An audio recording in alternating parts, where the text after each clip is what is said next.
Antes da gente começar, eu quero te fazer uma pergunta. Falam de política na sua igreja? Como você lida com as pautas políticas dentro da sua igreja?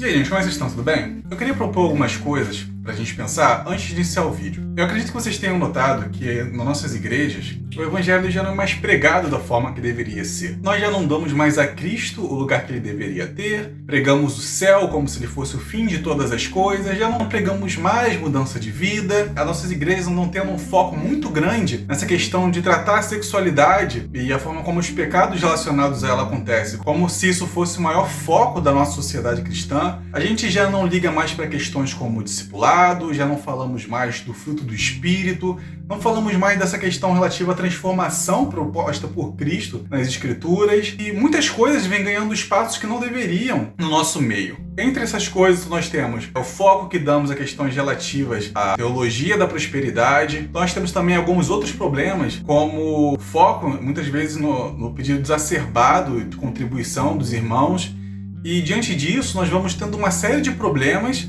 porque nós não focamos como deveríamos no desenvolvimento da igreja, no crescimento da igreja, e nós vamos, tempo após tempo, dando muito mais ênfase a outras coisas que não têm relação direta com o evangelho, que não pontuam as coisas que realmente têm valor no evangelho. Então eu gostaria que, antes da gente começar, você trouxesse para sua mente alguns desses pontos, algumas dessas coisas que você entende e talvez estejam ganhando um valor desnecessário nas nossas pregações, nas oportunidades que se tem durante o culto. Pensa nisso aí que a gente já começa o vídeo. Olá, seja muito bem-vindo, seja muito bem-vinda. Eu sou Israel Cavalcante, esse é meu canal. Bom, eu já vou pedindo para você deixar o seu like aqui embaixo, isso é muito importante para o desenvolvimento do canal e para que esse vídeo possa alcançar outras pessoas. E hoje, o foco do nosso vídeo é justamente sobre essas questões que têm ganho muito mais destaque nas nossas igrejas do que deveriam. O Evangelho, assim como a Bíblia, é cristocêntrico, ele aponta para Cristo, desde Gênesis até Apocalipse. E a pergunta que muitas vezes me incomoda, e eu acredito que incomoda você também, é o porquê de, em nossos púlpitos, em nossas pregações, em nossas oportunidades, nos nossos louvores, Cristo e a transformação que ele propõe já não tem tido mais o valor que deveria, o espaço que deveria. Falamos muito no céu como se fosse um fim em si mesmo, falamos muito sobre uma série de coisas que por vezes já não comportam o amor que deveria ter, e a gente acaba esquecendo de toda a questão da transformação, de viver como Cristo, de ter nossa personalidade tratada como Cristo. E não bastassem todas essas questões, a gente tem introduzido ainda mais coisas, ainda mais questões nas nossas pregações que desvirtuam o foco do Evangelho e acabam deixando claro problemas que muitos de nós têm adquirido nos últimos tempos por intermédio das influências que temos tido dentro e fora da igreja. Sendo um pouco mais claro, eu queria trazer para vocês o problema que a política, de forma geral, tem trazido para a igreja. Por quê? Não bastasse a forma como tratamos alguns pecados como se fosse melhor do que outros, porque, por exemplo, eu tenho certeza, se você é cristão, ainda mais se for de uma igreja um pouco mais tradicional, deve ter em algum momento notado que nós temos problemas muito grandes com o fluxo de informações de forma indevida dentro da igreja, e tudo isso para não chamar de fofoca. Mas o que acontece na nossa igreja é que nós não conseguimos combater aquilo que é importante de verdade. Por que é que nos falta tempo para poder tratar do que realmente mata as pessoas dentro da igreja? E dentro disso eu queria chamar a sua atenção para o que a gente tem feito com a política dentro da igreja. Eu acredito que você já deve ter visto em alguma pregação, recentemente, alguém falar coisas do tipo: com certeza nesse tempo a esquerda já existia. Com certeza neste tempo o exército dos vermelhos já estava aprontando das suas. Com certeza essa mentalidade do pessoal do PT já estava induzindo as pessoas nos tempos bíblicos. Com certeza esse povo não era patriota. Com certeza esse pessoal era esquerda já nos tempos bíblicos. E a verdade é que esse tipo de discurso vai ganhando cada vez mais espaço dentro nos nossos púlpitos, nas nossas pregações, e tirando um pouco de destaque que o evangelho real tem tido nas nossas vidas, tem tido nessas pregações. Nós temos visto líderes, temos visto irmãos que frequentam as mesmas igrejas que nós, sendo transformados por esse pensamento político, sendo cada vez mais induzidos a se comportar dessa forma, e de uma forma muito suave. Esse tipo de discurso, esse tipo de brocado, vai entrando na nossa vida e vai fazendo parte dela e ganhando um espaço que não deveria ganhar, porque esse espaço é destinado ao evangelho. E nesse momento, Muito provavelmente, dependendo da sua idade, você vai tender a discordar e tá tudo bem. Mas note, se você tiver um pouco de sensibilidade, der uma rebobinada aí na sua cabeça, provavelmente rebobinar faz mais sentido se você tiver mais de 40 anos. Você vai notar que conforme as pessoas vão chegando na casa de Deus, vão conhecendo o Evangelho, vão aceitando a Cristo, vão fazendo parte da comunidade, a gente começa a usar uma série de jargões, de frases prontas que muitas vezes nem sequer fazem sentido para esse novo convertido, e a gente começa a falar que as coisas são luta, que a gente está vivendo batalha, a gente começa a falar que as coisas são bênção, e a gente começa a usar uma série de expressões dessa natureza que vão ficando incutidas na mente de quem acaba de chegar, onde muitas vezes sequer fazem sentido. E a gente não nota o poder da nossa influência na mente do novo convertido, o poder da nossa influência na mente daquele que nos ouve, e a gente vai adicionando esse tipo de ideal nas nossas pregações. A gente começa a adicionar esse tipo de ideia nos nossos discursos e começa a fazer referência em que estão roubando o espaço que a verdadeira transformação proposta por Cristo deveria ter. E a gente não entende que a gente está colocando, às vezes, de tanto repetir uma mesma sentença, a gente não entende que a gente está roubando esse espaço na mente da pessoa, fazendo uma espécie de lavagem na cabeça dela, sabe?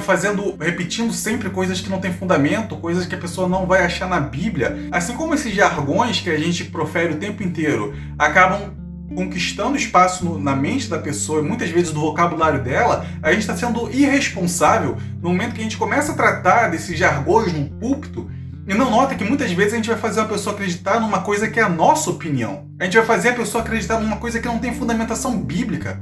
Porque se você quiser, de fato, tratar de uma má atitude que tem sido vista com frequência no mundo, você pode usar a Bíblia ali de forma direta. Você não precisa ficar fazendo uma série de alusões a forma de pensar A ou a forma de pensar B da política. Você não precisa ficar colocando isso nas entrelinhas da sua pregação, porque você está sendo responsável. Você precisa cuidar das pessoas que estão ali embaixo.